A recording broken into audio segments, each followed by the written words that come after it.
কি সুন্দর গর্বের সাথে রিপোর্ট করলো, শরীফ থেকে শরীফার গল্প বাদ যাচ্ছে না।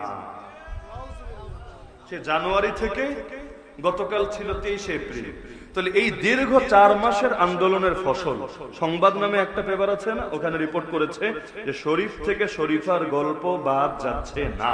কিসের জন্য? অনেকগুলো কারণ দিয়েছে। এর মধ্যে একটা কারণ হলো যে এই শরীফ থেকে শরীফার গল্পে কোনো সমস্যা আছে কিনা এটা চিহ্নিত করার জন্য তারা একটা কমিটি গঠন করেছিল। ওই কমিটির মধ্যে আমাদের মতো লেবাস পরা হুজুরও ছিল। কে ছিল আমি নাম সহ বলতে পারি, বলার দরকার নেই। তো এখন এই রকম লোক যারা ছিল সবাই মিলে তারা বলেছে যে এই গল্প পাল্টানো লাগবে না, কয়েকটা শব্দ এদিক সেদিক করে দিলেই চলবে। লাউরে বানায় দিবে কদু, বিফরে বানায় দিবে গরুর গোশত, রাইসরে বানায় দিবে ভাত, বেশ হয়ে গেল, কেচ্ছা খতম, গল্প বাদ যাচ্ছে না। 2 নম্বর এবং মৌলিক কারণ বলেছে, পত্রিকায় নাম দেয় না যে কোন কোন কর্মকর্তা, মন্ত্রণালয়ের কোন কোন ব্যক্তি এটা ঘোষণা দিয়েছে, নাম প্রকাশ না করে তারা রিপোর্টটা করেছে যে এটার উপরে আপত্তি তো দেখি শুধু হেফাজতি হুজুররা তুলেছে, অথচ এটা কওমি মাদ্রাসায় ঢোকানো হয় নাই, আলিয়া মাদ্রাসায় ঢোকানো হয়েছে। আলিয়া মাদ্রাসার সিলেবাস আলাদা, কওমি মাদ্রাসার সিলেবাস আলাদা। তো যার বিয়াতার খবর নাই, পাড়াপড়শির ঘুম নাই, তারা লিখেছে আলিয়ার হুজুররা এই গল্পের মধ্যে কোনো সমস্যা খুঁজে পাচ্ছে না। সন্দেহ থাকলে আপনারা পত্রিকায় ঘেটে দেখেন যে হুবহু এই বাক্য আছে কিনা যে আলিয়া মাদ্রাসার শিক্ষকরা এর মধ্যে কোনো সমস্যা খুঁজে পাচ্ছে না। তা আপত্তি যার সমস্যা সে তো করছে না, আপত্তি করছে থার্ড পারসন সিঙ্গুলার নাম্বার এই হেফাজতি হুজুররা। আর হেফাজতি হুজুর মানে তো কওমি হুজুর, কওমির সিলেবাসে তো এটা নাই, সুতরাং এটা বাদ যাবে না। দেখে আমার এত আফসোস লেগেছে, আরো 2-3 মাস আগ থেকে আমরা চিৎকার করছি, চেঁচামেচি করছি যে এই যে পাঠ্যপুস্তকের অসঙ্গতি, এগুলো নিয়ে প্রতিবাদ করা শুধু আমাদের দায়িত্ব না। হ্যাঁ, তোমার ঘরে যদি আগুন লাগে নৈতিক দায়িত্ব হিসেবে আমিও ছুটে যাব আগুন নিভাতে, কিন্তু যার ঘরে আগুন লেগেছে তাকে তো আগে জাগতে হবে, আগে সচেতন হতে হবে। আরে তুমি আলিয়া মাদ্রাসায় শিক্ষকতা করো, তাতে কি? তুমি যদি প্রতিবাদ করো সর্বোচ্চ কি হবে? জবাবদিহির আওতায় পড়বা। আরে পড়ো না। আরে তোমার চাকরি চলে যাবে, আরে যাক না। আরে তোমার প্রমোশন আটকে যাবে, আরে যাক প্রমোশন আটকে, তাতে কি হয়েছে? সর্বোচ্চ জেলের ভাত খাওয়া লাগবে, সমস্যা নাই। কাশিমপুরে জেলের ভাত আমরাও খেয়েছি, একসঙ্গে মিলে ভাগ বাটোয়ারা করে খেয়ে নেব, এতে কি এমন লস হয়ে গিয়েছে?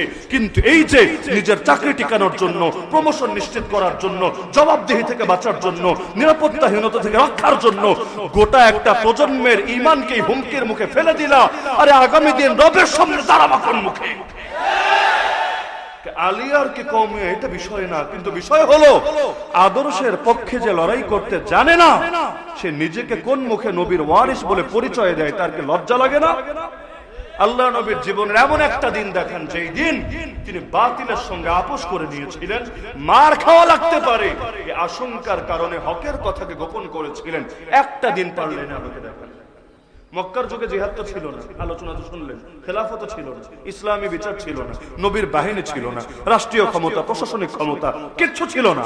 কিন্তু এই মক্কার জীবনেও আল্লাহ নবী হক বলেন নাই, গোপন করেছেন। তাগুতের বিরুদ্ধে তিনি দুর্বার আন্দোলন, প্রতিবাদ গড়ে তোলেন নাই। তিনি নিজের জবানকে সংকুচিত রেখেছেন।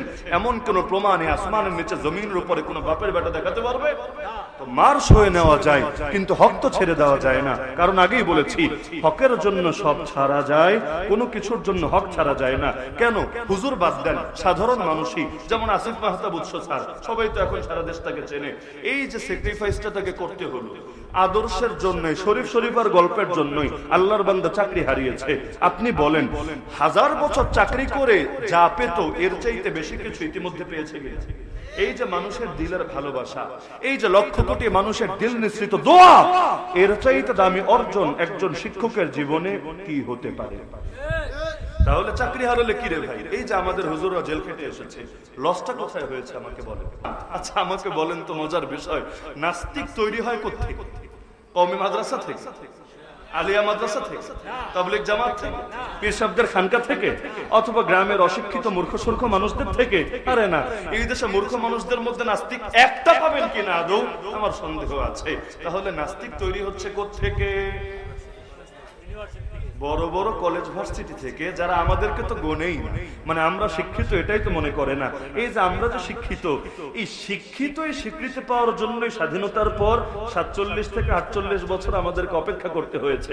এমনকি আমার মতো মৌলবী যারা মানে স্বীকৃতির মূলা পাওয়ার আগেই যারা পড়ালেখা শেষ করেছে, আমরা কিন্তু এখনো স্বীকৃতির আওতায় নাই, এর বাইরে আছি। যেমন একটা ছোট ঘটনা শোনাই, অনেকে হয়তো মজা পাবেন। শাইখুল হাদিস আল্লামা আজিজুল হক রাহমাতুল্লাহ আলাইহি, নাম শোনেন নাই তো মনে হয়?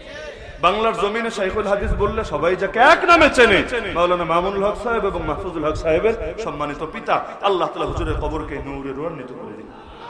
তার কাছে সরকারি কর্মকর্তা আসবে, একটা ফর্ম পূরণ করবে বলবে। তো এত বড় হুজুরকে কি বলা যায় নাকি হুজুর ফর্মটা পূরণ করে দেন? তো এসে বলছে, হুজুর আপনি বলেন, আমি লিখে নিচ্ছি।